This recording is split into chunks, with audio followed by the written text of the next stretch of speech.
Welcome, everybody, to another episode of the Beyond Terrain podcast. I am your host, Liev Dalton. If you're new around here, consider following the show or subscribing. And if you enjoy the show, leaving a review or a comment helps immensely. Best way to support the show, obviously, is by sharing. Your voice matters and spreading these ideas. And right now, we're actually building something extremely special, very close to my heart, the Beyond Terrain community.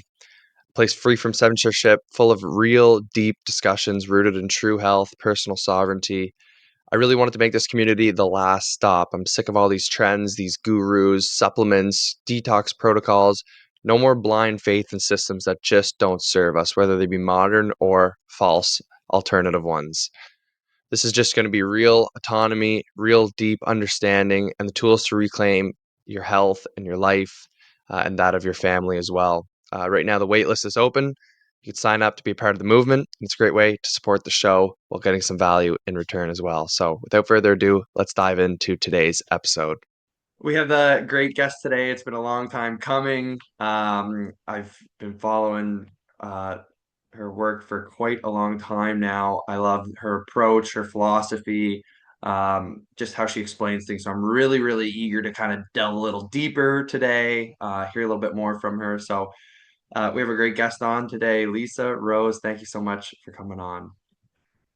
Yeah, thanks for inviting me, Liev. It's been a long time coming. I apologize. I've postponed for so long, but I'm really, really honored to be on the podcast among so many wonderful guests that you have on this show. So thank you so much for having me. Yeah, yeah. Well, we made it. We're here now. We're recording, so that's what matters. I do want to start with our introductory question. I'd love for you to define health. What does it mean to you? What does it look like? How does it manifest? Take it any direction that you'd like.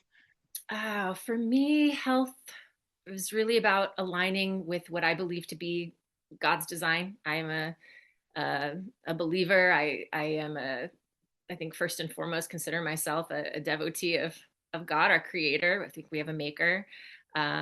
I did not always hold that that perspective. That was something that came later in life, and probably after just going through a lot of direct experiences where it seemed undeniable. And interestingly, my study of movement has made me all the more certain that that is the case. That we have a creator. There's a beautiful design, and I think health comes from aligning ourselves with what that blueprint, what that design is. And in our modern culture, of course, we've really lost our way in a lot of respects in terms of understanding what that design is. And the more that we're able to restore the patterns that we see in nature and restore again the design intended for us in this world, in this life, then that creates what we see as health, thriving, happy, physically, mentally, spiritually, thriving and abundant. What a beautiful way to start things off here. I really appreciate that answer. I couldn't agree more. Sometimes I like to reduce health and disease and kind of say that disease is the distance from the creator. That's how I really reduce it when it comes to studying the terrain perspective on everything, right? Like what actually causes disease.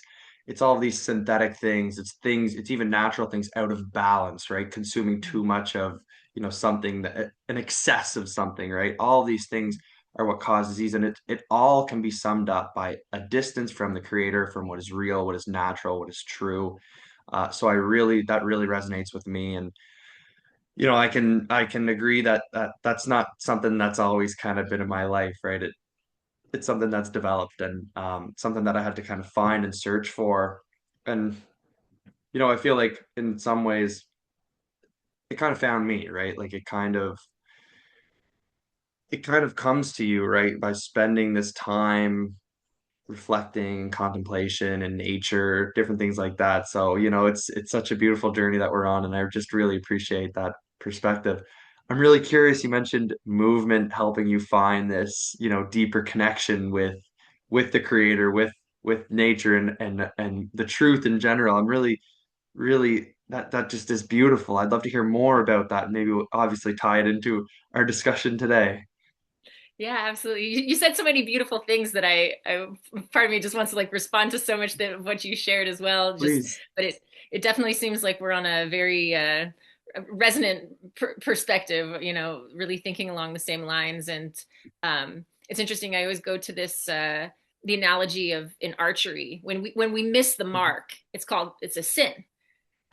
So this concept of sin has been kind of recontextualized in my life, because really sin is really just, how are we straying from the design? How are we straying from the patterns and the creation and from nature? Not to say that I equate God with nature necessarily, but I think within nature we see the fingerprint of God, the pattern of God, and I also just love that you said it came to you and through the observation. And I think that's one of the beautiful things also about the design of our creation, is that through the observation, simply through a genuine and earnest interaction and observation of the creation around us, it becomes self-evident. There's an educational process that is innate within the experience of creation if we take away all the layers of illusion and distraction and toxicity and artificiality that's been superimposed upon it. So, yeah. Absolutely. Well put once again. Yeah, that's great. Yeah, and I mean like that connection piece, like searching for it in a way, right? It's not, it's like that always confused me when I first kind of got into this way of thinking as well, because it was like, how do I start searching for it? And it wasn't about searching necessarily. It was about making myself open to it.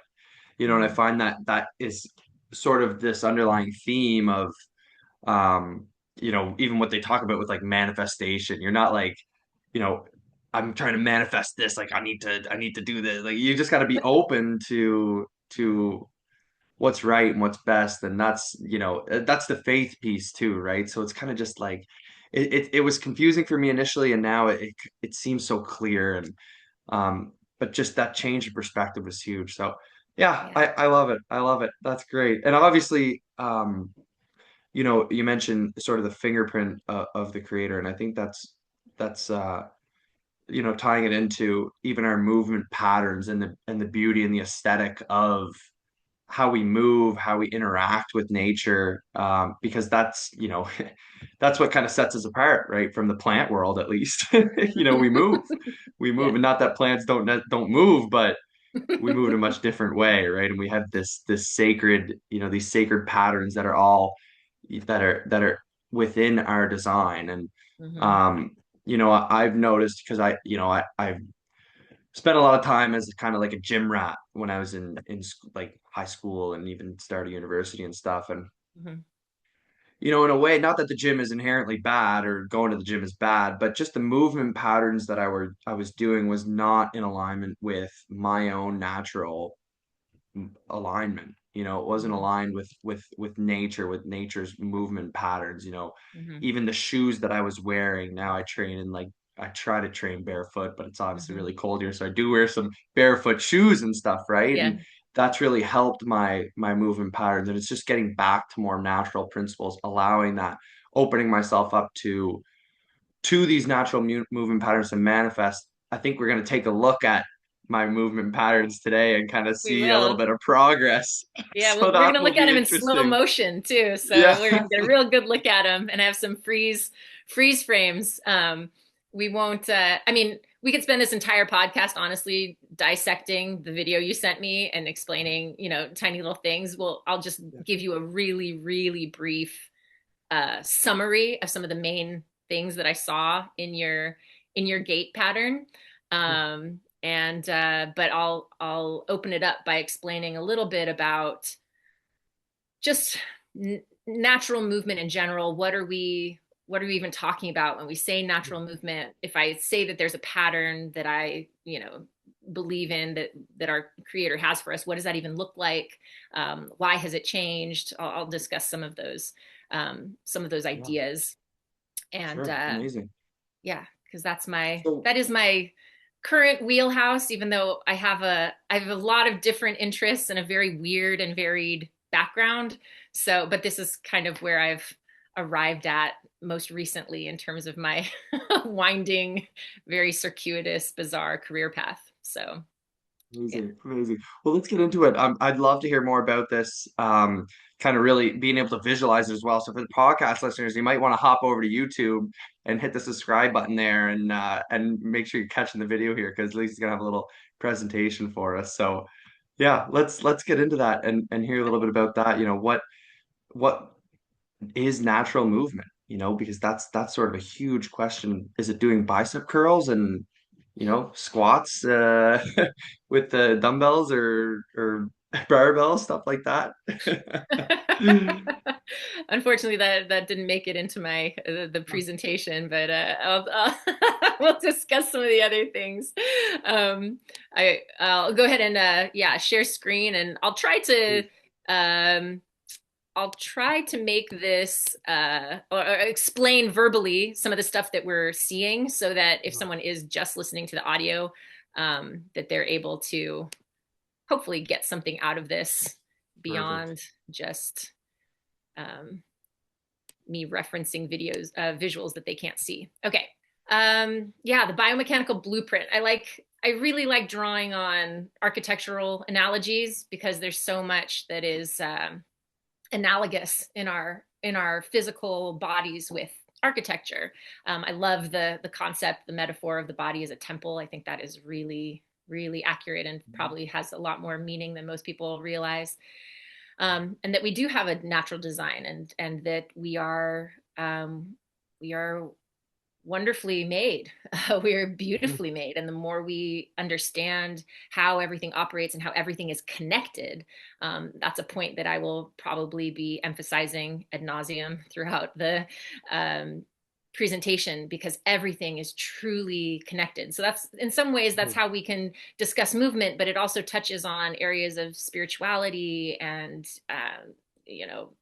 just because everything in our body is connected, and our body ultimately is a microcosmic reflection of the larger macrocosmic creation.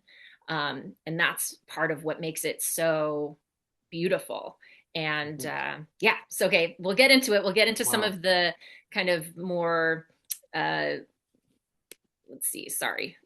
of nitty gritty of what it is that we're actually looking for. We're going to focus more on the physical, and then we'll expand into kind of some of the more maybe esoteric and bizarre interpretations that I have. So Amazing.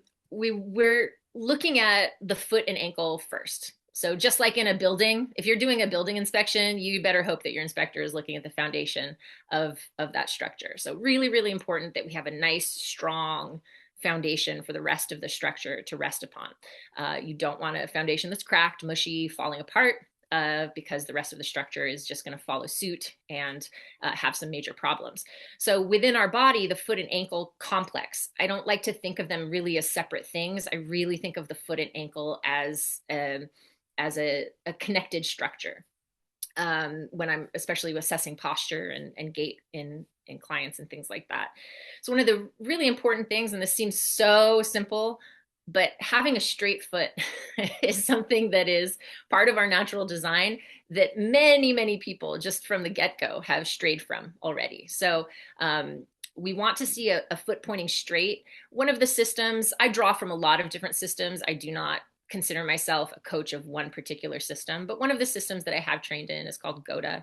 And they're very specific with some of their definitions of what a straight foot is. They actually define it as the second toe, the second metatarsal is pointing straight ahead. I think, roughly speaking, if your foot is basically straight, you're in good shape. But what we don't want to see is like a really wide turnout, which I have some slides later that I can show you what starts to happen. But what this does when the foot is placed straight, when we have pressure on the outside edge of the foot, and we have for those of you who are listening, there's an image of these feet and ankles where there is an upward angle from the outer bony landmark of the ankle leading to the inside of the ankle. So this is what in Gait they would call an inside ankle bone high, IABH. We want to see this upward angle from the outside to the inside of the ankle structure. Also through the foot as well, we want to have a nice high arch.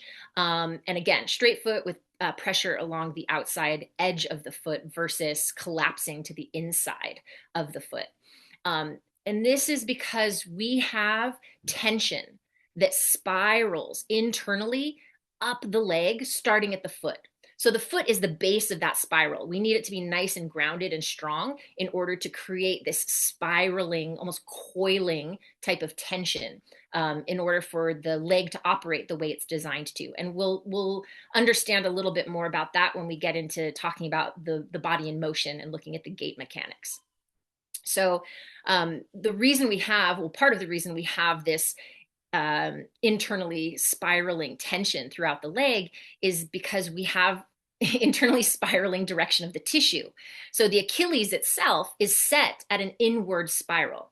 So part of this understanding the fingerprint of God that we see in nature, that we see in movement, nature is spirals. I talk about this a lot on my Instagram page and the content that I put out, because part of the brainwashing from the conventional system of kinesiology and academia and things like that it's turned everything linear in all of the movement models and things like that. They've really like roboticized human movement.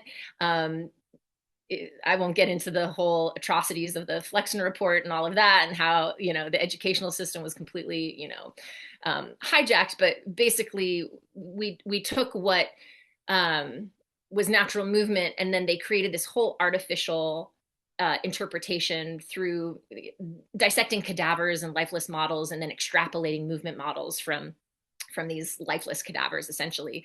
And then it's taught over and over that, oh, this is how we move. This is how we move. People no longer look with their eyes to see how things move and how things operate.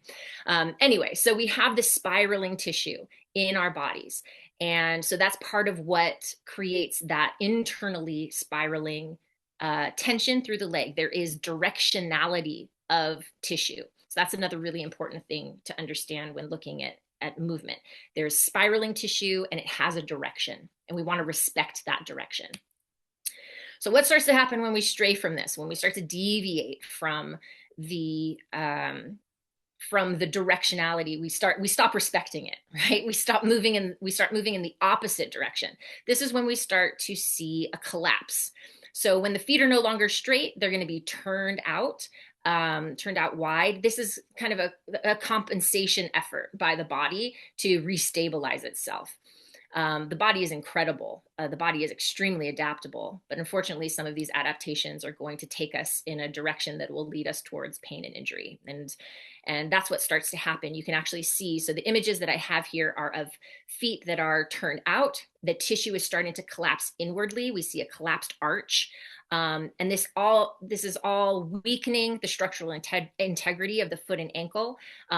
What you see here is basically a collapsed foundation. If we're looking at a house, this foundation is in really, really bad shape. It's crumbling, falling apart. It's not going to offer any kind of structural stability. And unfortunately, a lot of people have really messed up feet now. And I'll get into some of the reasons why, but you brought up that, you started training barefoot, try to wear barefoot shoes. That's a huge part of it. I have a whole slide kind of dedicated to the point, which I'll bring up again later, but anything that we do to make our lives more comfortable, to quote unquote help our body perform some sort of function that it's naturally designed to do, it's going to create weakness. Weakness is going to create disease, injury, pain, all of those things that we hopefully are trying to avoid in our lives. So feet turning out, collapsed arch, this is when we start to run into problems. Foundation is starting to fall apart. This becomes especially crucial to understand when we put the body into motion, because then we're suddenly dealing with huge amounts of force once we set the body into motion. So this is a video of a runner. Sorry, it's a close-up clip from an Instagram video. It was actually from a very, very popular physical therapist who has a huge following on Instagram. I won't name his name, but he was basically creating this whole video warning everybody about terrible charlatan coaches like myself who warn about pronation, essentially like the inward collapse of the foot when you're running. And he brought up this example. This is an Olympic runner. And he's like, this is a high level athlete. And you can see as her foot is coming down, that her foot is collapsing inwardly. Also, her foot isn't landing straight. She has a little bit of a turnout when she lands. And there's all this inward collapse of pressure. And so the point that this guy was trying to make was like, look, all these coaches telling you, oh, no, no, don't pronate. But look, here's an Olympic runner who pronates. It's not a big deal. He was, I think, kind of trying to claim that it's natural. It's what happens when you run. What he failed to mention is that, oh, this is the runner he was referencing who was plagued by all kinds of injuries, had to withdraw from the Olympics. There's like a really sad video of her crying in an interview that she's like her career, her career's ended and she's super sad. And so I bring this up and I include this in my presentation to make what I think is a really important point, that we can have high level performance, very high level, the highest level of performance, Olympic level performance in our bodies, and not be within the natural patterns and the natural design. But there's a price to pay. There is going to be, most likely at some point, maybe not today, maybe not tomorrow, but some point, a price to pay in the form of injury, pain, something like that. So I To don't me that want to. that kind of sounds like an appeal to authority, right? It's like, well, look at this high Totally. level athlete. If Mm-hmm. they do it, it must be good and, health. Oh, yeah. That seems kind of an interesting claim, given the context, but that was kind of the point, right? And but Yeah. it's just not a really doesn't sound it just doesn't resonate with me as a valid way to even form the argument. It doesn't sound logical whatsoever. So that's really Yeah. interesting. I'm glad you brought that up.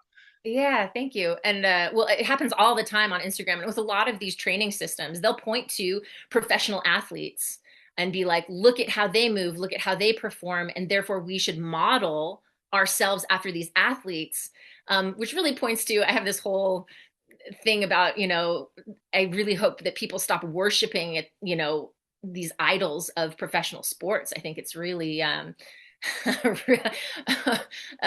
huge problem that our culture faces, that we've created all these idols for ourselves. And anyway, professional sports being one of them, and that's definitely something that I personally think is uh, is intentionally done to distract especially young men from um, the more important things in life, and just creating this system that kind of sucks all of their attention and energy. And then they try to model themselves after these athletes. Most of them are horribly injured. I mean, the number of injuries too is starting to increase, and a lot of this has to do with the way that these athletes are training, which I'll talk about a little bit, a little further on in the presentation. But yeah, that's a great point. Total appeal to authority, like this high level runner, this high level athlete moves like this, and therefore it must be correct, without paying any attention to the injury history of these and the longevity of their career. I think that's like another really important thing to take into account,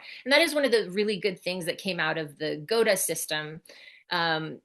They spent a lot of time looking at the movement patterns of athletes who had very long, relatively injury-free careers. They also looked at the indigenous, they also looked at children, and looked at how do these people who don't have chronic back pain as they age, or children who are able to just run and jump and play and have such a huge access to their movement vocabulary, how do they move and how is it different? And then they got into the question of, well, why does it degrade over time? And a lot of it has to do with the unnatural training. You described yourself as a gym rat.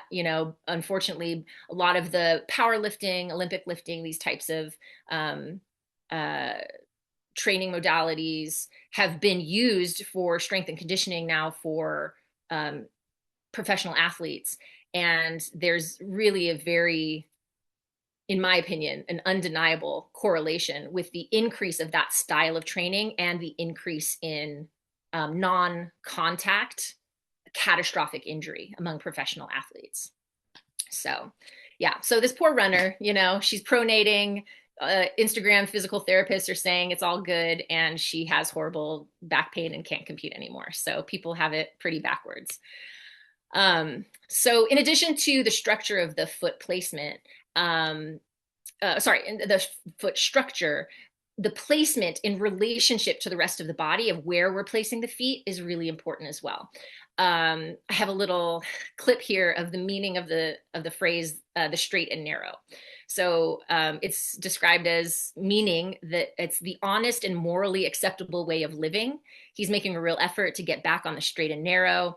I think that there's a lot of really interesting truths that come out of these figures of speech that we use, and the way they relate to our posture and our gait and how we carry ourselves through life, both figuratively and literally. There's a lot of overlap and just really interesting synchronicity there. So we want to be on the straight and narrow. I think the creator designed us to be on the straight and narrow, to seek the moral way, to seek the right, the acceptable way of living. And interestingly, our body reflects that. When we have our feet placed under our center of mass, directly under, if you're looking at someone head on, we want to see those feet really placed. If I were to draw an imaginary line from the sides of my head down to the ground, I want that to intersect my feet. I don't want my feet really on a wide stance, because that's not going to offer me optimal support. Again, drawing from architecture, an analogy, if you're setting up columns in a building, you don't want to offset them and have them at some like wide, funky angle underneath the weight that they're supposed to support. You want them nice and straight and aligned right under the weight, under the load. So we want our feet and our legs to be operating in a similar manner. We want them nice and tight, really tight placement of the feet directly underneath those imaginary lines coming straight down from the sides of the head. And so we see these girls who are at the beach. They have good foot placement. I just have some examples of what I would consider to be really good foot placement. You can see this tribal woman here has wonderful posture. She's stacked like how many, like 5 pots on her head, right? So wonderful balance, wonderful posture. Her feet, you can see, are straight. You can see she has that nice the high inside to the ankle. Yeah, nice splay, wide feet. So these are the kinds of things that we really want to strive for when restoring our posture, restoring our movement, and restoring our bodies in general. Okay, so foot placement also is really important when we're in movement. So not just when we're standing still, but also when we're running. We want to make sure that the head is in line with the foot. So if I'm looking at someone straight on, and we'll look at Liev's run and see, we'll check his foot placement with his head alignment. We want, ideally, at least according to Gota, we want that the same side eye to be directly over the second toe of that same side foot when we're running and looking at that runner from immediately directly in front of them. So this is, again, we're placing the foundation, the physical foundation, in the best location to absorb and transfer force. And this is so important when we're running because, again, we're dealing with huge amounts of force when we start to set the body in motion. We're really absorbing a lot. So we have also a loading pattern and a release pattern. So the way that we absorb force and release force is really important. And again, it plays into the directionality of our tissue. So because we have this inwardly spiraling tissue in our leg from the foot up to the hip, when we load pressure, the pressure is going to be moving in an outward direction when we absorb force, typically, because we're going from one leg to another, right? So the direction is coming from one side of the body to the other, which is going to send the force away from our center line. So it's kind of an outwardly moving pressure wave or of force, direction of force. So in order to absorb that outward pressure is going to be absorbed through this internally spiraling tissue. And when they meet, it's going to bring the leg outward slightly. The tissue is going to absorb that outward force and create this kind of bow shape. So here in the image that I'm showing, that blue line is showing the absorption of force, that outward shape to the leg, that kind of outwardly bowing shape to the leg. That's what we want to see in natural gait mechanics. It means that the tissue is properly absorbing force in the correct direction. And again, it's that outwardly rotating force meeting the inwardly rotating tissue, creating tension. Our body operates on it's a tensegrity model within our body. It's not levers and pulleys. It's not just muscle creating force pulling our bones, like levers and our joints are pulleys. It has to do with a much more complex system of interaction between compression and tension in the body. So that makes alignment and directionality hugely important in order to properly harness the biotensegrity of the body. So this is our loading pattern, this outwardly bowed shape, okay? Then we're gonna move into this release pattern where the leg itself is going to rotate inward as the pressure wave releases, okay? So our loading pattern, this is the release pattern. I just moved to this next slide. This is where the leg internally rotates as the pressure releases.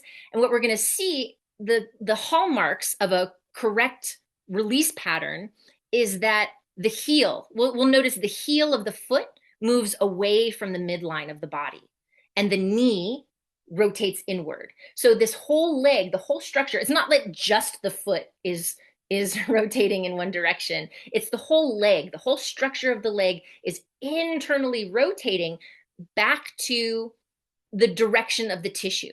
So essentially you can think of it as like, this is a massive oversimplification of what's actually happening in the leg, but just for the sake of basic understanding, if you have a coil, right, or a spring that's wound inwardly, and I rotate it away from the direction of the fiber, right, or the direction of the coil, I'm going to open up that spring. I'm going to load it with pressure, right, in the opposite direction. Then when I release the spring, whoop, it's going to snap back into that initial inwardly coiling structure, right? It's going to snap back. So that's kind of what our leg does. We load it out, we open up the spring, and then we release, boom, and it snaps back into place. So that's part of this elasticity that exists within our body. The conventional gait model is like so laughable when you compare it to what you actually see with your eyes. They're all about, like swing phase and like our legs kind of swing in this linear manner, and that the foot just lands, it rolls from heel through the toe and it rolls through our big toe. It doesn't account for any of this spiraling, the spiraling mechanics that we see in an actual natural gait pattern. So again, I'm going to play this video and, sorry, I'm going to go back. I'm going to play this video so you can see, again, we load to the outside, it makes this bow shape, and then it rotates. Not that I'm actively rotating necessarily, but the release of the pressure allows for the leg to respond with this snapping back of internal rotation. Okay, so those are some of the hallmarks. So we'll see this in action. Sorry to those who are just listening, but I'm going to play some videos because a lot of this is really important to see visually. So hopefully you guys all subscribe to Liev's channel so you can check it out, check out these visuals. But you can see here, there's good rotation. There's spiraling motion. Her upper body is rotating. There's a counter rotation that happens through the torso. The leg lands. There's an outward loading of the leg, and then the leg internally rotates as she releases that pressure. Then there's also going to be from the rear view that we're going to get a really good look in slow motion of the heel as it lifts off the ground, as her foot lifts off the ground, the heel is snapping away from the body, and you can see her whole leg is internally rotating as it releases. I would say that most people that I see run do not operate with these mechanics, unfortunately. There's been a reversal of these mechanics. So part of the reason why we talked about is just, the wrong shoes. We have these comfortable lifestyles. I'm going to again show another video here. This is a child running in slow motion, and you can see again really clearly this internal rotation of the leg as it releases, and the outward kind of nice bow shape as she runs, and her torso also rotating as she runs here. So that's another just good visual to see what are the mechanics that we're actually looking for when we see a natural run. Now I'm going to show you what an unnatural run looks like. This is when the gait mechanics get reversed, which unfortunately for most people is the case, at least to some extent. Very, very few people have perfectly preserved natural gait mechanics past a certain age. I would say a lot of kids, actually most kids that I see, have the natural gait mechanics, and then over time as they grow older, the pattern gets degraded.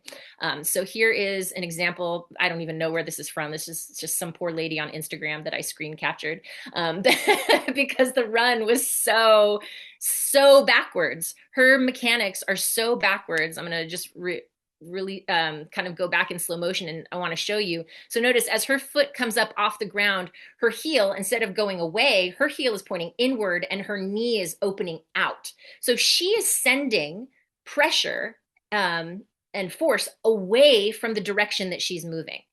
So she's moving in one direction, and her leg, half her, like a huge portion of her body is moving against the direction of her overall movement. So what this creates is a shearing effect on the connective tissue.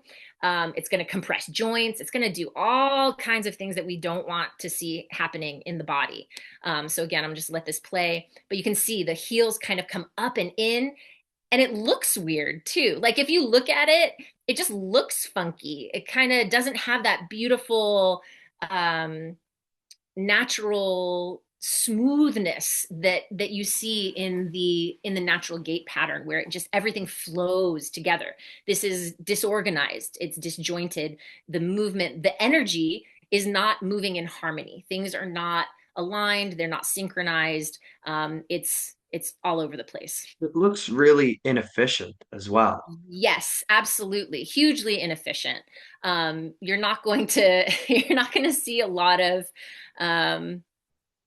you're not going to see a lot of really high performing athletes have a gait pattern this disorganized, Yeah. because it's. But what's interesting too is that there's a lot of pro athletes who amazingly don't have the most efficient gait mechanics, and yet they're still so high performing. You start to think, wow, they're leaving so much performance on the table. Like if they actually went in and restored their proper gait mechanics, what could their performance be like then? It'd be really mind blowing, I think. And for that reason, actually, there are a lot of professional athletes who have started gaining an interest in biomechanics and working with some of these like GOTA coaches and things like that. And that's actually one of the main demographics that GOTA does target. They really try to work with more pro athletes versus, general population. At least that was my experience when I was working with them. But It has to be compensated by the technology of our shoes a little bit too, right? Like the reason why they can perform at that level. Like obviously this video, like she's barefoot, right? So there's no compensation, but maybe throw a pair of running shoes and it becomes a little bit more efficient. You put those Nike shoes with the fiberglass in it, and all of a sudden you're running a lot better. So stuff like that too, right? yeah, I think so. But then it becomes a ticking time bomb, right? Because it's only Yeah, going to be able absolutely. to compensate for so much for so long, and then it's just going to catch up with you because the body will continue to degrade, and sometimes it'll even accelerate the degradation of the body by Yeah, using well, it those sounds kinds like of you're still technology. going against the grain too, right? So you mentioned like the connective tissue and it like literally like if when it's going against it, you said what did you say? The shed the what was the Shearing. term? So The shearing, there's like, shearing. yeah, Yeah, because it's tearing it's in opposite directions. exactly. Yeah, yeah. So it's just bound to you can compensate all you want, but if you're going against nature, right, that's it's always Yeah. going to lead to problems. So that's amazing. Absolutely. Yeah. Okay. So we've we've had enough of this poor lady. Okay. So part of the reason why these gait mechanics go wonky on us is because of changes in our posture. Our postural alignment starts to change. And there's a lot of reasons for the postural alignment to change. A huge one is just the sedentary nature of our current Western culture. So a lot of people are just sitting in chairs, wearing the big cushy shoes, having a lot of different comforts. And so what this does is it shifts the postural alignment. So here in this image, we have a postural alignment that's designed for forward movement. It's under the word drive, right? And then we have a postural alignment that's really optimized for moving in reverse. So moving backwards. And this is all determined by where is the placement of the rib cage and pelvis in relationship to one another. So when the pelvis is sitting behind our rib cage, that's going to allow for us to optimize forward movement. When the pelvis starts to move forward of the rib cage, we run into a lot of problems trying to move forward from that alignment because that positioning is optimized for reverse movement. So essentially, we're trying to move forward in a reverse alignment. And so naturally, that's going to cause all kinds of problems because we're moving against the design. That's not how we're designed to move forward. So when we put this into motion, so I have another visual example here of a backward posture versus a forward posture is what I call it. Goda calls it front chain dominant, back chain dominant. I've kind of abandoned all of those, all of that vocabulary to just try and use terminology that's obvious to more people. So we have a backward alignment, forward alignment. And you can see this model standing with her hips pressed forward almost in an exaggerated way, and yet so many women stand like this, like it's an epidemic almost. I just see I look around and I see all of these people just standing with their pelvis pressed forward. You don't really see that many people who have a default forward aligned posture anymore. This woman in the photograph does. She's a I don't know if she's a pro athlete or she's a Olympic athlete. I can't remember, but she's a runner, I believe. Anyway, but she's not someone who spends all day sitting in a chair. She probably doesn't spend a whole lot of time wearing high heel shoes. I think high heel shoes are one of the most awful, horrible inventions meant for to, destroy humanity, or destroy women in particular. They're just really, really, really bad for you because they do tend to contribute to these toxic, you could almost call them toxic postural alignments. Okay, so we're just going to revisit this really quickly and see a side-by-side comparison. That forward posture in motion with the backward posture in motion. So that woman running on the beach with the inverted gait mechanics, she is most likely operating from a reverse postural alignment. I can almost guarantee it. Because what starts to happen when the pelvis moves forward of the rib cage is that it actually starts to force the femoral head, the top of the femur where it inserts into your hip joint. It starts to force it into this external rotation. So it's almost like when we have that postural alignment, the body literally physically doesn't have the room or the space anymore to operate correctly, to operate within the natural pattern. So it has to choose the only avenue open to it. It has to send the force somewhere. So it's going to use the path that it has available to it, which is sending the force away from the direction of movement. So again, really problematic that we're seeing so much postural misalignment that actually prevents us from accessing our natural movement mechanics. Another thing that's really problematic with the postural alignment that we're seeing nowadays is the way it interferes with breath. So breath is obviously a very important function that our body carries out. I don't know if I can overstate the importance of breath. Breath is the bridge between our mind and body. The breath of life, right? Life came into us, if we want to draw from the Bible, it's through the nose, the breath, through our nostrils, this breath of life came into us, and that's what animates us. And posture, in a lot of ways, the way I've come to define posture is that it is a dynamic physical strategy to optimize our breathing. Our body places breathing at the top of the list of priorities, of things that it needs to maintain. So if our body starts to change in such a way that it starts to impair our breathing, our body is going to adapt posturally and a lot of times, unfortunately, maladapt in order to restore our airway as best it can. So it's going to strategize. How do I get the airway, how do I get better air to come into the body? So part of this, as the pelvis moves forward, a big strategy of the body is going to be, or the nervous system essentially, is going to be opening up the rib cage and flaring it out to create some more space for the movement of the lungs, for the diaphragm to descend. And this is what's going to create what we know as rib flare. So you can see in this image here, the woman is kind of showing the difference between a neutral rib cage, where there's this horizontal line, if we draw a line kind of almost through like the bra line here, versus a rib cage that's flared upwards, this rib flare, where there's now an upwardly ascending line from the back through the front, that's opening up the rib cage. And this is really a huge problem.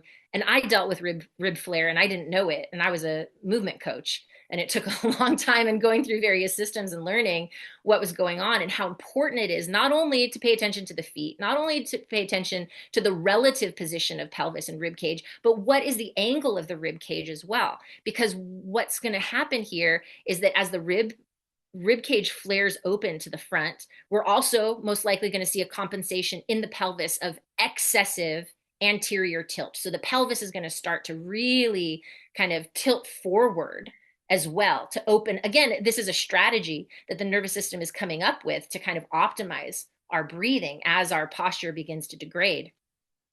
And this is causing a misalignment of the diaphragm and the pelvic floor.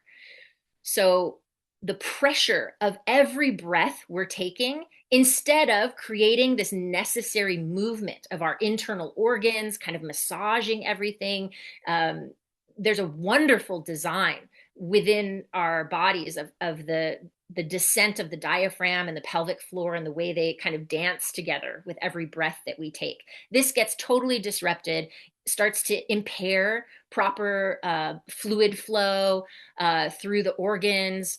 It's going to weaken your pelvic floor and compress your lower back, compress the back of the rib cage. There's like this whole cascade of negative effects that will also start to happen because of this. And some of them are completely internal that we can't even see with our eyes. And what, interestingly, this position with rib flare, the pelvis pushing forward, this is something that is very, very common in women when they carry the baby, when they're pregnant and carry their child. And this is something that I am still in the process of correcting within my own posture, because even though I knew all of this stuff going into my pregnancy with my daughter, nature takes over and your body just starts to change, and there's all of this weight that you're carrying in the front. And so to compensate for that, the pelvis moves forward to try to stabilize everything. In this image, I have an image here on the screen showing how, she doesn't have perfect posture to begin with.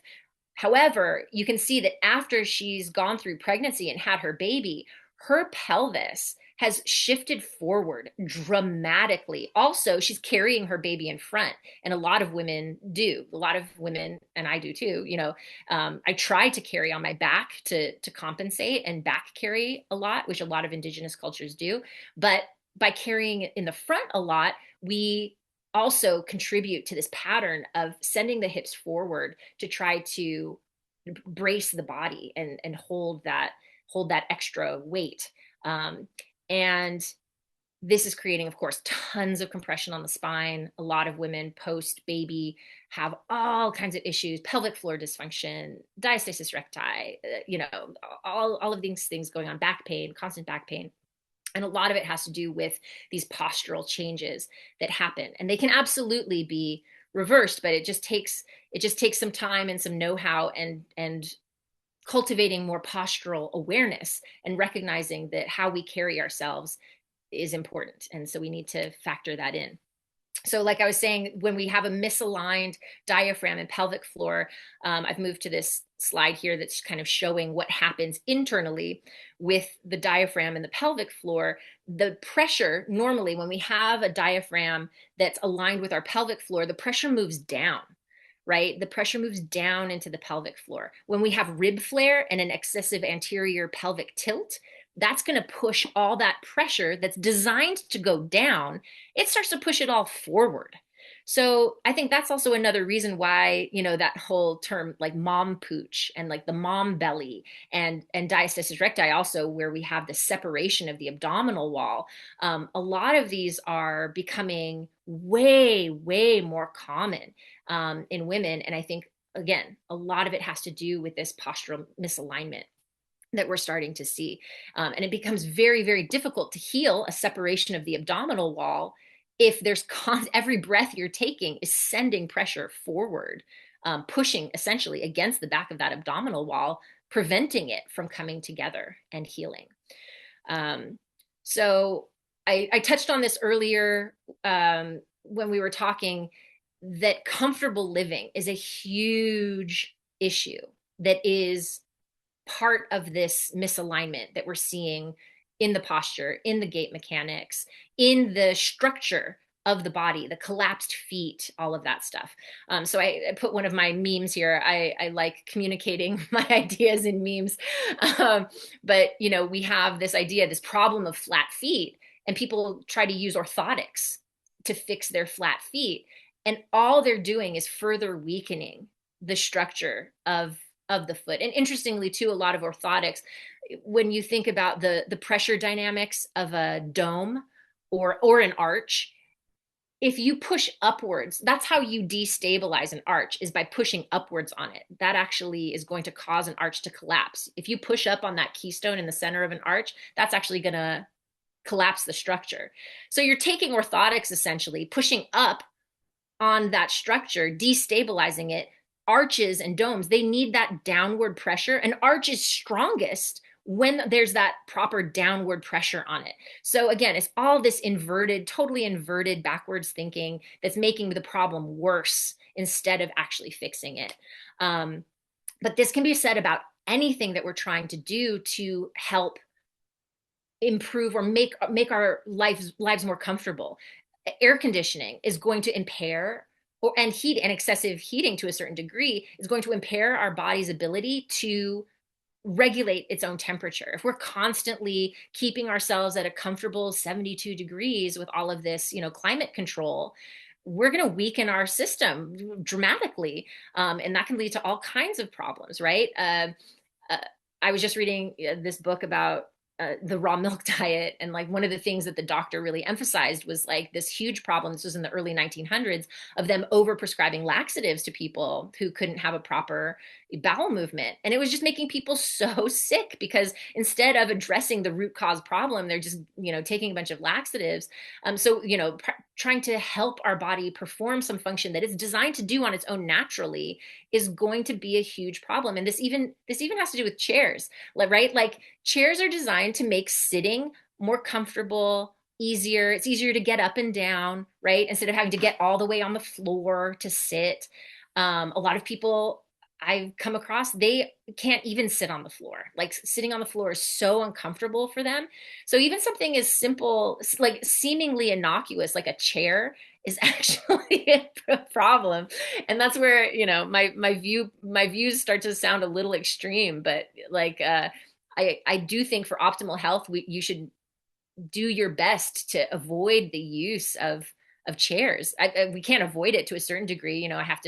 I drive a car. I sit in chairs. I'm not saying, I've abandoned all furniture and I live this like purely like natural lifestyle, but little changes can have a huge impact, can have a huge benefit. So you don't have to go super extreme and be like, okay, I'm just going to live in a cave with beeswax candles and no chairs and like never expose myself to any of these like modern comforts. But you can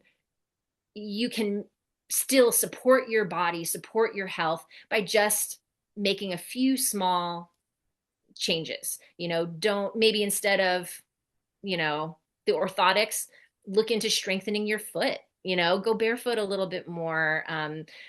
Try out a pair of barefoot shoes. I say that with a caveat too. Like some people jump into the whole barefoot thing and end up getting injured. So I think that there's a a progression that I just want to give that disclaimer, because a lot of people I know have injured themselves going too quickly into the barefoot world. But that's just an example of how far we have strayed from our natural design, because going barefoot shouldn't injure anybody. And yet, because of the extreme weakness that we see in a lot of people's feet and a lot of people's bodies in general, that we have to make the transition sometimes a little more slowly and conservatively, instead of just jumping right in. Anyway, yeah, another thing that is contributing to this is we have a lot of problematic training that is contributing to postural misalignment. Our body is going to adapt to whatever the repeated inputs are. Obviously, there's going to be a limit to that adaptation. We can stretch only so far before we tear, right? But our body is really going to try and do a good job of adapting. So if there's a repeated movement that we're doing over and over and over again in our training program, or our training approach, that is naturally going to show up in how we move ourselves throughout everyday life, eventually, with enough input, right? With enough input, with enough load, perhaps with enough repetition, it's going to start to leave an impact. And this is what I was referencing earlier when we talked about the professional athletes who are injuring themselves. There's an undeniable increase in catastrophic non-contact injuries in the professional sports world. And again, I think a lot of it has to do with this introduction of powerlifting, especially as one of the primary modes for strength training for these athletes. I have a picture here. This guy's doing a barbell hip thrust, which is probably one of my all-time least favorite exercises that exists in the world.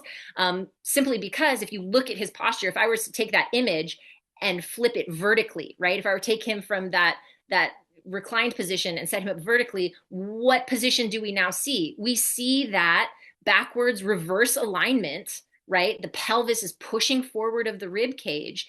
So we're seeing that toxic posture show up in this movement. And so if he's doing that over and over and over and over again, obviously it's going to have some type of impact on his body. And then we have this woman doing malasana, this wide leg squat with the feet turned out. The pressure, you can see the pressure collapsing towards the inside edge of her foot. I see this pose recommended all the time for pregnant women. And I just think it's just, again, these are like two of my least favorite exercises or movements, or that I think people should absolutely avoid if they are in the process of trying to restore natural movement. If you have a perfect posture and your gait mechanics are on point and you're pain-free, injury-free, like, go for it, do whatever you want. Like, it's not to say that the body can't be in these positions, but it's a matter of, the dose makes the poison, right? Like, if you're doing it all the time and you're not balancing it out with just like natural movement, walking and focusing on holding your posture correctly, keeping your feet straight, it's going to eventually cause some issues, because ultimately everything is connected. So this is an image of the tissue line. Actually, I believe this is the fascial line connecting the tongue all the way to our toes. So everything literally is connected in our body through the fascial network. And the tongue and the feet, I won't get into the details of it because this is like a whole podcast on its own, but our anatomy has a reflective and fractal nature to it. So as above, so below. We have all these different fractal representations of the whole system within the parts. So like, for example, like our hand has a whole map of our entire body on it, our eye, our tongue, our teeth. So these are all ways in which the whole is represented in the part. So the fractal nature of our body, which is actually really wonderful, beautiful, miraculous, because we can also focus on the part and have an impact on the whole. because of the fractal nature of our body. So even doing something as simple as focusing on our feet can have an impact through our whole body, because everything is connected, not only literally through that, the fascial lines and the tissue, but also because we have these fractalized representations of the whole body within various parts of our body as well. And our feet are included in that. There's a map of the entire body on our foot as well. So this is why I emphasize, I'm going to kind of get into some of the things that are low-hanging fruit that people can do immediately to have a huge impact on their bodies. One, we talked about the importance of breath earlier. I touched on that a little bit. Not just breathing, but nasal breathing is a game changer for most people. Even people who think they're breathing, I'm not a mouth breather. If you really like observe and were to record yourself and rewatch it and check for any instances of mouth breathing, I don't know of anyone personally. I'm definitely not a pure nose breather, right? Obviously talking, singing, things like that are exceptions, but most people breathe through their mouth unconsciously at some point. Maybe not all the time, but at some point they do. And with excessive mouth breathing comes a complete change in the structure of the face. So here's an example. This is kind of an extreme example, but this is a really famous image that comes from, if anyone's familiar with the work of Dr. Weston A. Price, he talked about the impact that nasal breathing versus mouth breathing had on the facial structure. So this little boy started having allergies to this pet hamster. Lo and behold, he started mouth breathing and his whole facial structure changed. You can see the extreme recess of the jaw, his whole facial structure changes. And because, like I said, we have this fractal nature to our anatomy, this is going to impact way more than just his face, right? Way more than just his face is being impacted by this change in the pattern of his breathing, because the changes in his breathing are changing the position of his tongue, right? Which is going to change the position of his facial structure. His face is going to narrow, parts of the bone is going to recess in the face as well. This is going to change how the jaw aligns. This is going to change how the teeth align. This is going to change the bite feedback that his nervous system gets. This bite feedback is actually crucial in giving information to your nervous system about how you should stand and how your body should be positioned. And then here's another example. I have an illustration of the teeth and how the teeth are all connected to different parts of the body as well. So when we start to change the facial structure as well, there's all this tooth crowding that starts to happen. People have to have extractions. There's an increase in decay, all of these issues. And that's going to affect, it can have a system-wide effect throughout the entire body when that starts to happen, all because you started breathing through your mouth, right? It seems like some simple, small thing, but it has such a huge impact on your entire body. So again, everything is connected. Everything in the body is connected, and everything in the mind and the body is connected. And it's really, we can't even really think about the body and the mind being separate entities. When I work with clients, when I, deal with my own physical issues, because I was roughly 10 years ago, I was diagnosed with Ehlers-Danlos syndrome, which is allegedly genetic connective tissue disorder. And I reversed all of the symptoms that I was experiencing, even though at the time when I was dealing with it, it was debilitating. I was bedridden for several weeks. I could barely move. I was in pain all the time. I had my body literally was starting to fall apart, and I had so much degradation in my spine that I was starting to also get dysautonomia. My autonomic nervous system was starting to be impacted due to the misalignment of my spine, particularly my cervical spine was really messed up. Anyhow, but I started to also look at, well, how is the mind playing a part in this as well? Because the body reflects the mind, and vice versa to a certain degree. I think it's not entirely a one-way relationship. I think how we carry our body can impact the mind, but the mind is so powerful. Even if you just think about, if you were to think about the happiest moment of your life, the way you're holding your body is probably going to change, right? Even just the way, and if you were to think about something that made you really, really sad or really ashamed or embarrassed, your posture is naturally going to change. You look at the way animals are, right? a dog who, did something wrong, you're yelling at it, their whole posture changes. So energy affects the material. The gross is informed by the subtle. The energetic inputs are really, really going to have a huge impact on what we see materially in the body, in the posture. And this has a lot to do with the fascia. Fascia is fascinating. Luckily, it's getting a lot more attention in the movement and posture world. And it's because fascia, it stores and releases both physical and emotional energy. So trauma has been shown, it's been demonstrated to restrict the fascia and cause fascial restriction, like a huge amount of pressure can actually be created through trauma in the fascial system. So I have a little slide here talking about it. Fascial restrictions can create tensile strength approximately 2,000 pounds per square inch of pressure. So huge amounts of pressure can be created in the fascia simply through trauma. And I have an illustration here. The blue bands that we see are fascial bands. So these are concentrated areas of fascia.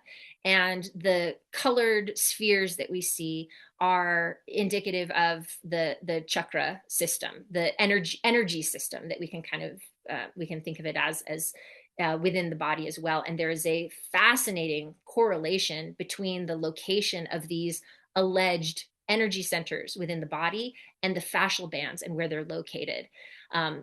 And this kind of gets into, again, this could be a whole a whole podcast on its own in terms of how fascia relates to energy. I think primarily because of the way in which it holds water, right? It holds and structures the water, the kind of within that fourth phase, that kind of plasma type water, and it concentrates, it allows for it to hold energy in a very, very specific way within the body. And when that fascia gets restricted, it's going to have an impact on the way that the energy flows through the system.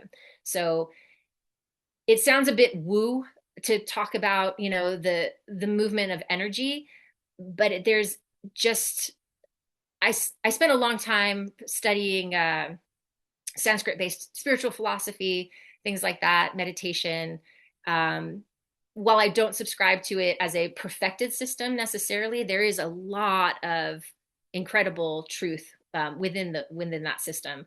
And at least within the clients that I've worked with and in my direct experience, physical injuries and things like that exist within the body almost always, in my experience, have a correlation with some type of energetic or traumatic, psycho-spiritual, emotional injury that coincides with it. So again, the mind-body dyad, we can't really think of the body as being separated from the mind. They're going to work together, and the things that we experience on an energetic level, the thoughts we have, the traumas we have, the emotions, they will be reflected in how our body is holding itself, how our body carries itself. Okay. Also, I want to get to your, sorry, I want to get to This is your amazing. run. Yeah, your Yeah. analysis. Sorry. And I've been talking like a million miles a minute here, and I No, haven't this has been allowed great. for any questions. Please jump in if there's, I will. No, you're obviously. covering everything very well. You're answering all my questions as you go, so keep it up. Awesome. Okay, good. I'm so glad. Okay. But I do want to get to your assessment, and I know we're already at kind of time already, but so one of the things also that we see here, and we're going to see this in your run. So that one of the reasons I included this slide as well, we have internal asymmetries, and like the right dome of our diaphragm is thicker, stronger than our left. And so naturally, even the internal pressure as it moves with our breathing, it's not symmetrical. And so our bodies, almost everyone I've ever seen, I'm sure there's always outliers, of course. So I try to be careful about saying everyone, but like basically everyone has this type of asymmetry within their bodies. And it is almost always represented as a twisting of the body to the right. So the right hip, the right side of the pelvis sits back, and the left side is kind of pushed forward. And I have theories about this, and we'll get into it when we look at your run. But I have ideas around why this is, draw from the context of the mind body dyad, and why would we be shifted more to the right side of our bodies. So okay, we're gonna get into your run finally. Okay, Liev's run, here we go. So I've broken it down into slow motion. So I just, after we've gone through all of these topics, right, and I've kind of described what it is that we're wanting to look at with natural movement, we're going to play this in slow motion, and I want you to just take a look and just take a second to see, what do you see as you watch these. So how do you think your run is?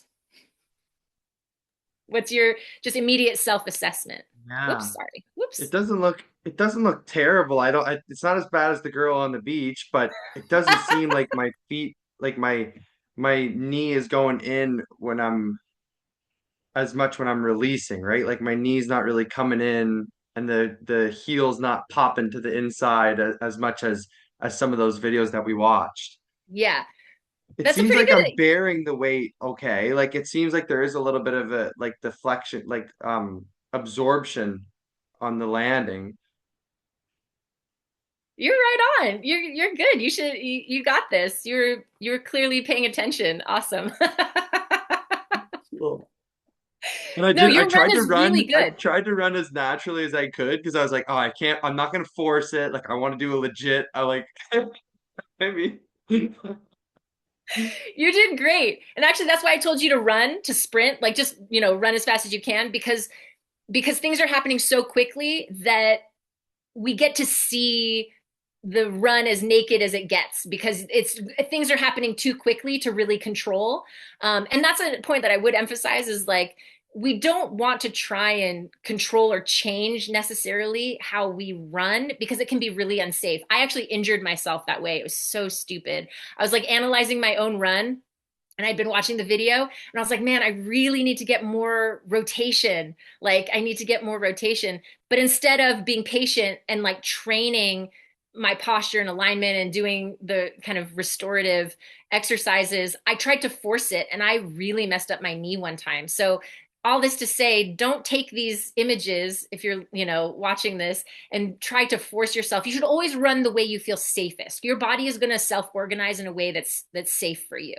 But yeah, but when we're running really fast, typically we can't control what's going on, and we're going to see what's really there. And your run is great. Liev, you have a really, really good run. It's not completely Awesome. aligned with the Yeah. with the natural biomechanics, but there's definitely parts that are still within the blueprint. It's really good. So I can tell through, awesome that you wear barefoot shoes, you spend a lot of time in nature, you're interested in like natural movement, and this definitely Sitting on the reflects. floor too. Been sitting on the floor for almost a year now.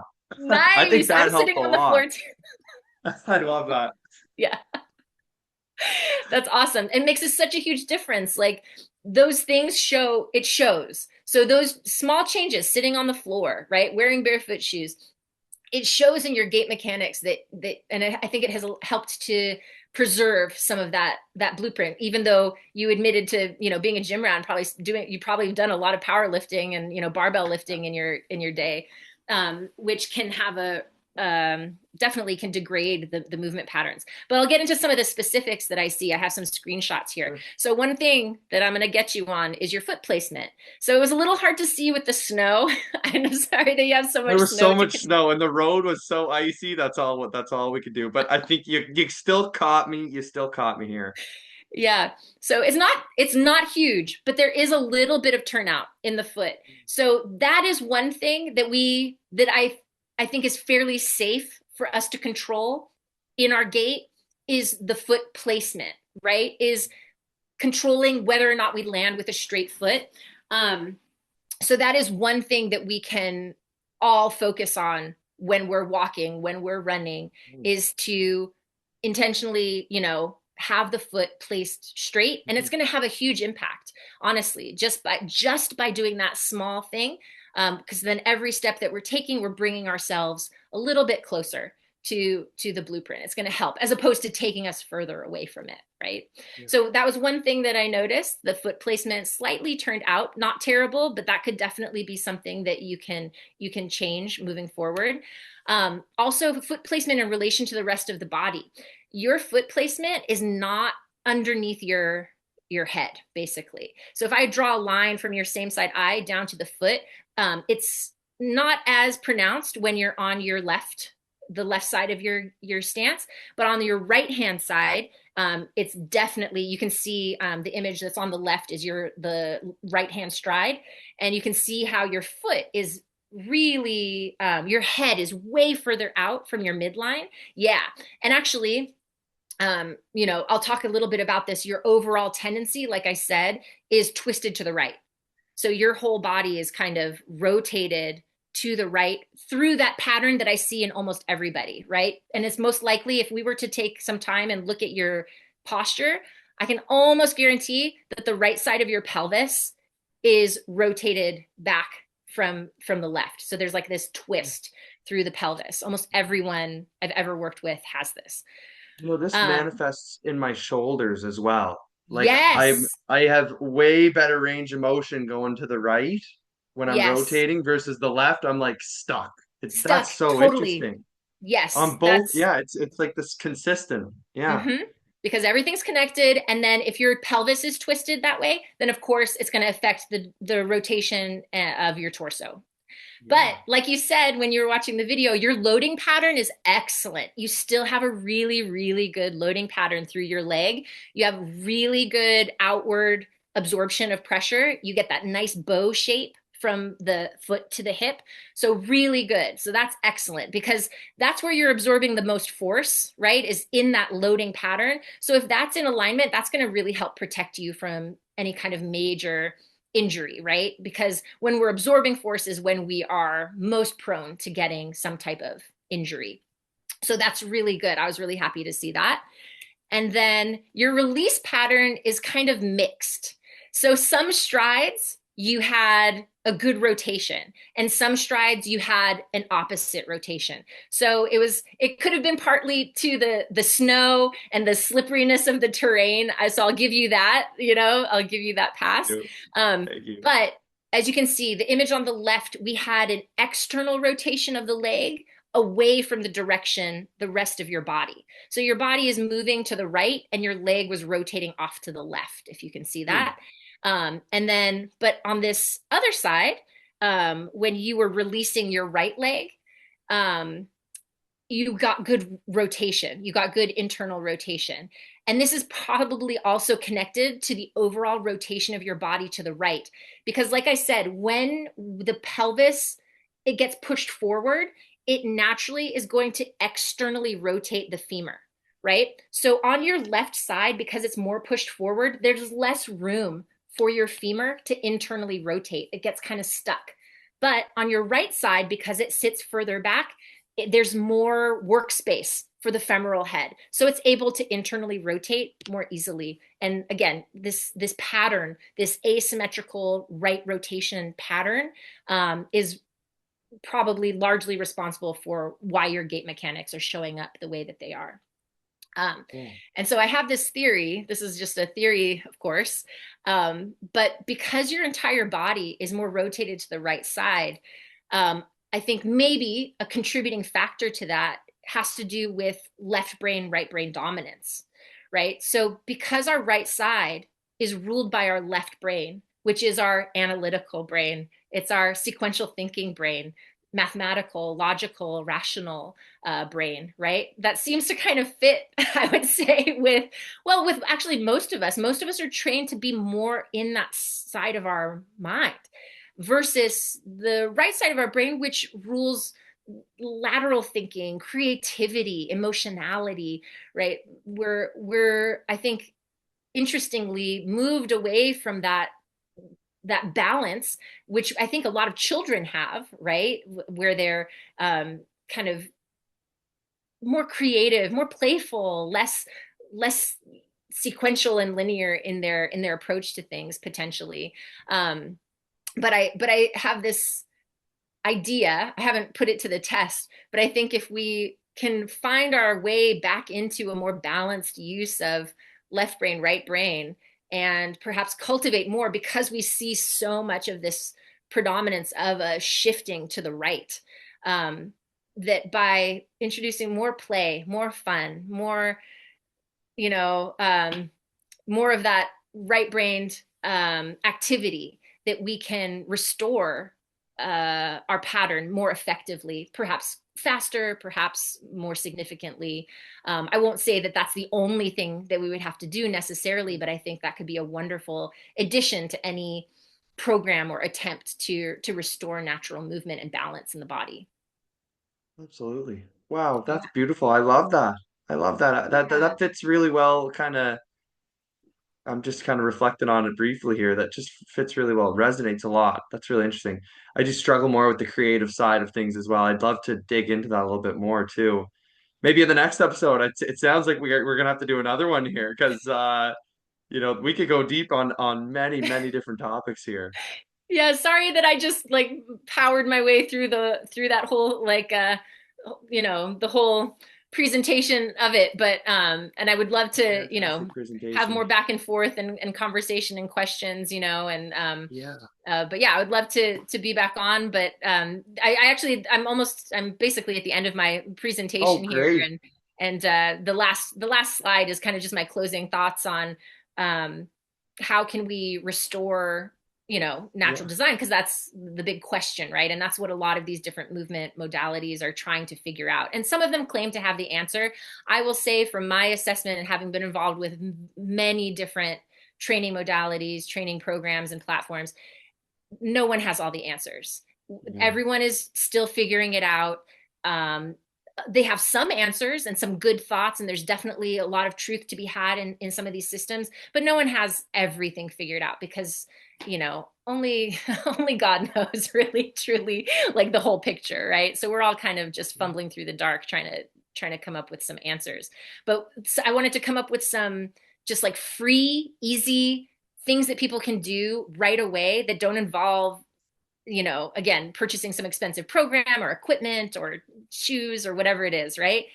Just to Yeah. cultivate postural awareness is going to be huge. It sounds so simple that people kind of just throw it away, but it's huge. Looking at your feet, are they straight?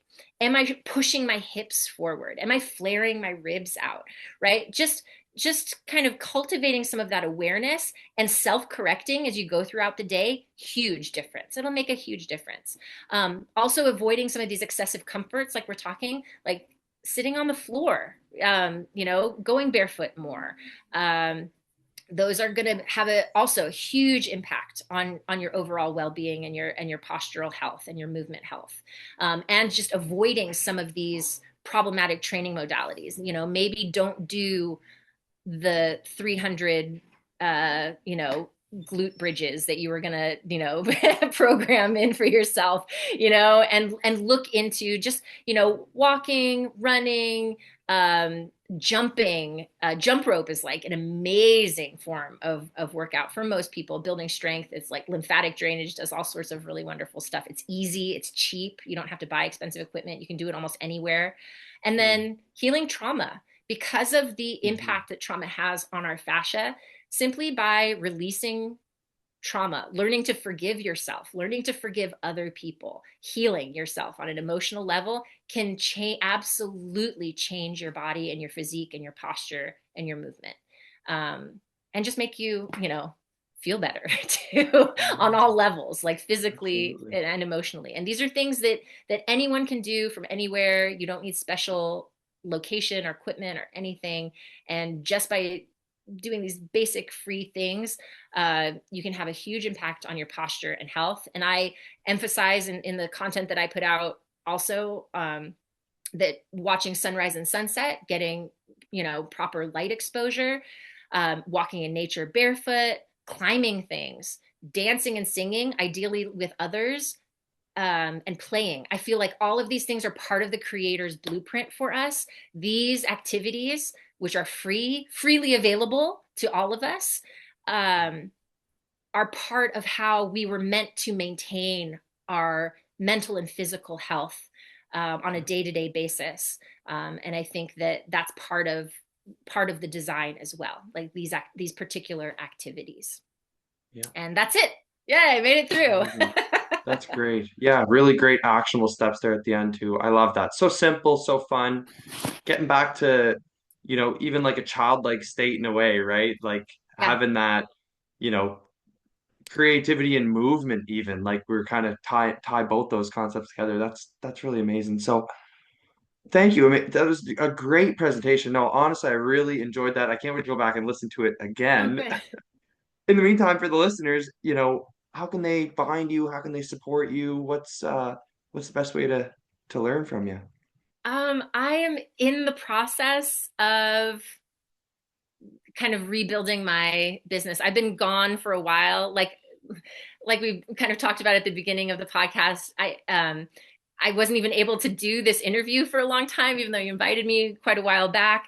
I've been just dealing with motherhood. I had my baby at the end of 2023, and I stopped all of my clients. I'm still, I guess I'm coming out of maternity leave right now, but so I'm rebuilding things. Anyway, all that to say, I don't have a ton of offerings at this time. I am not training students currently, but that's something that I do plan to change very soon. I'm planning to release an online course. I've been talking about this online course for a very long time. I swear I'm working on it. But just showing some of the movements that I think are beneficial to help reverse some of the effects that we see from all of these, from the sitting in chairs, from the postural misalignments that are caused by modern life. So that is forthcoming. In the meantime, probably the best place to see content from me is on Instagram. I also have a Patreon. So I have a Patreon where I put some videos, and I am planning. I have a lot of Patreon content currently planned out. There's some breath work that's going to be coming out, as well as some exercises. I'm kind of using Patreon right now as a testing ground for some of the material that'll eventually be packaged into a course. And then hopefully I will be taking on clients again once things settle down. I've got a toddler, we're potty training, we're like I'm doing all the mom things. So it is really tough, unfortunately, to carve out time. But I am definitely back in the mix. I was off of Instagram for several months, but I'm kind of slowly clawing my way back into the public sphere, and hoping to just share some of what I know, and in the hopes to just benefit whoever is interested. Amazing. Well, thanks so much. I've learned a lot from you over the last, year or so, or maybe a little bit more since I've encountered your work, and I learned a lot today. So I really appreciate your time and all the wisdom that you've shared. Thank you so much for coming on. Oh no, think the pleasure's all mine. I'm again so honored to be on your podcast. I think the information and um, your content is amazing and so beneficial to so many people. So I'm really just happy to be included in the mix. Well, thank you so much. I appreciate that. All right, and I want to thank you all for listening. Just a quick reminder that this is not medical advice or any advice for that matter. This is for your informational purposes only. That being said, you are a sovereign being capable of thinking, criticizing, questioning, understanding absolutely anything. We in the greater forces are together self-healers, self-governable, self-teachers, and so much more. And this is why the Beyond Terrain community exists. This is why I'm so passionate about it. We are done chasing trends, supplements, magic bullets, victim mindsets. We're leaving all of this in the past. If you're ready to take full responsibility, build true resilience, and gain wisdom to navigate the health and life that you want independently, this is the place for you. Right now, the wait list is open. Make sure to get in early to lock in that low price. Founding members have lots of perks and benefits. So make sure you go check that out over on the website. Links are all down below, of course. If you have any questions, criticisms, comments, or whatever about the episode today, please reach out on Instagram, beyond.terrain. You know where to find me. Listen, I really appreciate every single one of you for taking the time to listen. If you found the episode valuable in any way, please like, share, and support the podcast. Leave us a review or a rating. Goes a long way on the podcasting apps as well. And just remember, there are two types of people in the world: those believe they can, those believe they can't, and they are both correct. So make sure to choose wisely. Thanks for listening, guys. Take care.